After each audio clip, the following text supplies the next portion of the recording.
Hey everyone, welcome back to Northside Baseball. Ethan and Brandon here yet again to continue discussing everything going on with the Cubs. Obviously, we are a month out from the All-Star break, roughly speaking, right now. The Cubs are playing really well. They're 40 and 25. They're first place in the NL Central. I think they're the second best record in the National League. They're going to have a lot of All-Star representatives this year, which is really nice to see after the last few years. A lot of guys are playing really well. Even though on the pitching side of things, there's been a lot of injuries, I do think the Cubs are going to get probably upwards of three or four representatives this year. So, Ethan, I want to talk with you.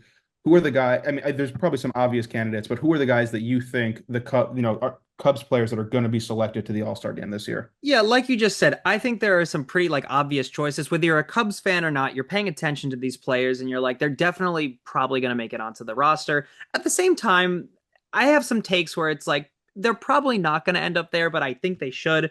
Um, I say we do our top three and we'll go from there. So in my I guess third slot, it's not like, oh, here's the order or whatever. I'm picking Shota Imanaga. I Wow. I yeah.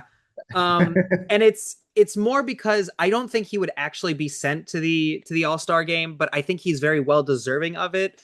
In the few seasons that he's been with the Cubs already, he has shown up so much coming from the Japanese League to the American League. I think he has produced so many strikeouts already. And he's I mean not learned the game, but he has learned the players of the MLB so well and knows what pitch to throw. He knows he's so well rounded defensively. What are your thoughts on this take? Uh, he he certainly won't make the All-Star game because of the injury. Prior to the injury, he was pitching like an all-star, so I'll say that. And in terms of, I guess, the deservingness of it, you could certainly make the case for it. He's not going to make it. The injuries kept him out too long. He's missed too much time. He's not going to throw enough innings to get enough, enough votes from the players or the fans. But obviously, we are Shota Imanaga lovers here. We have made that very clear for the last couple of years. He's Probably a great, since he joined the team. yeah. He's probably the best pitcher the team has when he's healthy. And so I don't think it's necessarily a bad take in, a vacuum, just in practicality. It's unfortunately not going to happen because of the injury. Sure, that's very fair. My number two slot, I would probably say, see, it's a tough switch up for me, but I'm going to say Dansby Swanson. Ooh, Um, interesting. he's been with the team for a while. Again, very great defensive player. I think he's somebody you can always count on, and he's a great power hitting threat. Any thoughts on that? Yeah, I think, he's a very well-known player for the Cubs. He's made a couple All-Star teams in his career. I don't think he's going to make it this year. He's been really solid this year, but he's been solid, and the National League is a really strong shortstop position right now. Francisco Lindor, um, Gunnar Henderson. yeah, that's American League. Sorry, But I just hear shortstop, and I'm like, it's my boy.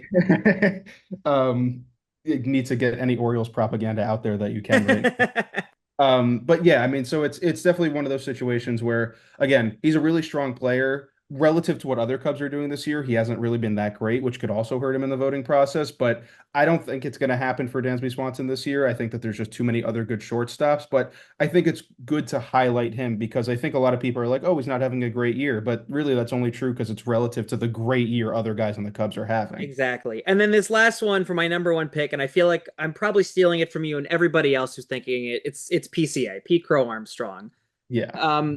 He came up just, what, 2 years ago at this point, and he came out swinging. He is probably our biggest power hitting threat.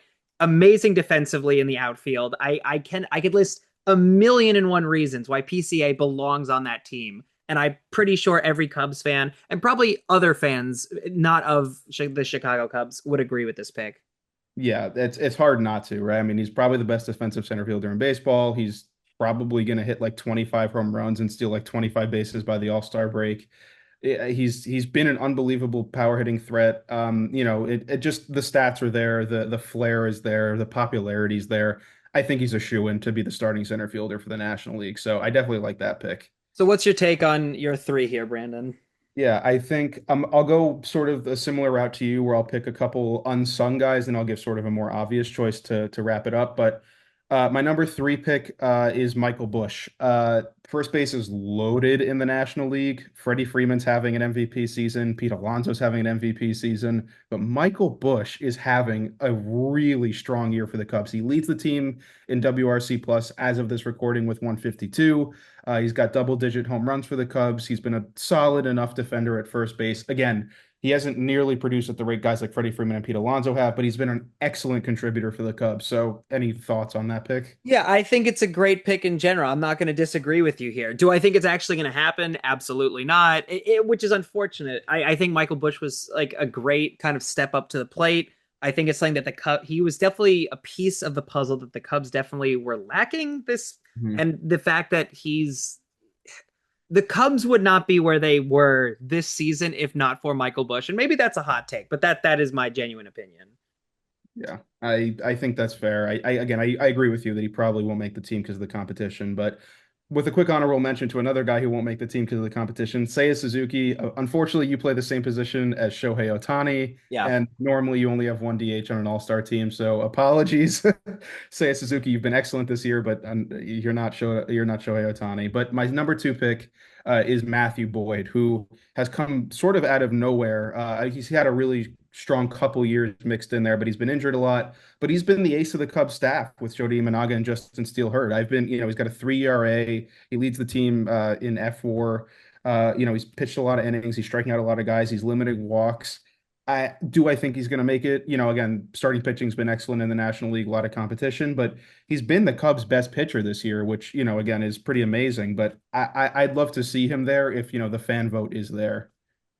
I think he's a great pick. However, I think that the starting pitcher slot is it's just such a hard role to fill. And Yeah. I think if one for popularity reasons, he's just not a household name yet, at least compared to the rest of our division. You know what I mean? So for that reason and that reason alone, I don't think he would make it, but I think it's a great choice nonetheless.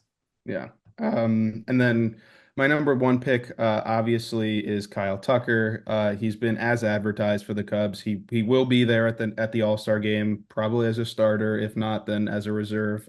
He's basically a lock. He's been tremendous in every facet of the game. He's done everything the Cubs have needed him to do as the superstar in the lineup. Um, Not much to say about that pick, but obviously, I'm sure you agree. Yeah, I totally agree. It's the same. I feel like the number one pick is always like it's very clear why it's the number one pick. You know what I mean? Yeah. Yeah. So again, I felt like I kind of stole PCA from you, but again, a great number one pick nonetheless.